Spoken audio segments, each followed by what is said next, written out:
कार्तिक मास की कृष्ण पक्ष की चतुर्थी तिथि पर करवा चौथ का व्रत रखा जाता है। सुहागिनों के लिए करवा चौथ का पर्व काफ़ी महत्वपूर्ण होता है। मान्यता है कि इस व्रत को रखने से पति की उम्र लंबी होती है। इसके अलावा दाम्पत्य जीवन में भी खुशहाली बनी रहती है। इसके लिए महिलाएं करवा चौथ पर निर्जला व्रत रख चंद्रदेव को जल से अर्घ्य देती हैं। कहते हैं करवा चौथ पर व्रत कथा पढ़ने या सुनने से भगवान प्रसन्न होते हैं और सारी मनोकामनाएं पूरी करते हैं। चलिए सुनते हैं करवा चौथ की व्रत कथा। एक ब्राह्मण के 7 बेटे और एक बेटी थी। बेटी का नाम वीरावती था। 7 भाइयों के बीच इकलौती बहन होने के कारण वीरावती सबकी लाडली थी। सभी भाई उससे बहुत प्रेम करते थे। बहन को एक खरोंच तक नहीं लगने देते थे। आंखों में आंसू तो बहुत दूर की बात है। जब वीरावती सियानी हो गई तो उसका विवाह एक ब्राह्मण युवक से हुआ। विवाह के तुरंत बाद वीरावती एक दिन मायके आई। फिर अपनी 7 भाभियों उसने भी करवा चौथ का व्रत रख लिया। लेकिन शाम होते होते वो भूख और प्यास से बेचैन हो गई। अपनी बहन को व्याकुल देख भाइयों से रहा नहीं गया। सभी मिलकर उसे खाना खाने के लिए मनाने लगी। लेकिन वीरावती ने खाना या पानी पीने से मना कर दिया। उसने कहा कि वो चंद्रमा को अर्घ्य देने के बाद ही अब अन्न और पानी को हाथ लगाएगी। वहीं चंद्रोदय में देरी को देखते हुए भाइयों ने एक तरकीब सोची। फिर एक भाई पीपल के पेड़ पर चढ़कर एक दीपक जलाकर उसे छलनी की ओर में रख देता है ताकि दूर से देखने पर वह चांद की तरह दिखे। और ऐसा ही हुआ।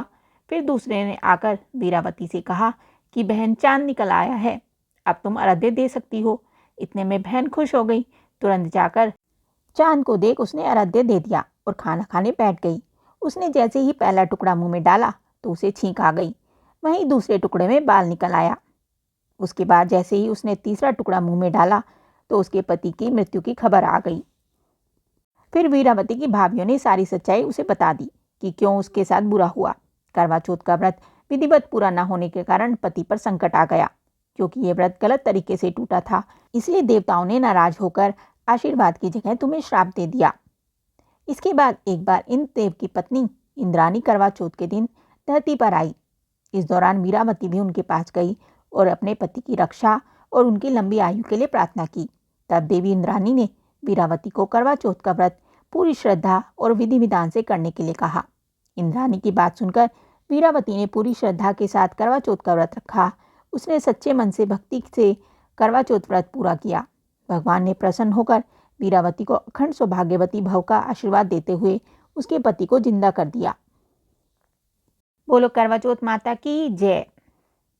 हे करवा चौथ माता, जैसे आपने वीरावती के सुहाग की रक्षा की, वैसे सभी महिलाओं के पतियों के सुहाग की भी रक्षा करना। करवा चौथ पर महिलाएं चंद्रमा को जल से अर्घ्य देती हैं। ऐसी मान्यता है कि इस दिन चंद्रमा की पूजा करने से दाम्पत्य जीवन में प्रेम बढ़ता है। कहते हैं चंद्रमा के समान रिश्तों में भी शीतलता बनी रहती है। ये कथा आपको कैसी लगी हमें कमेंट करके ज़रूर बताएं। साथ ही वीडियो को लाइक करें, चैनल को सब्सक्राइब करें। धन्यवाद।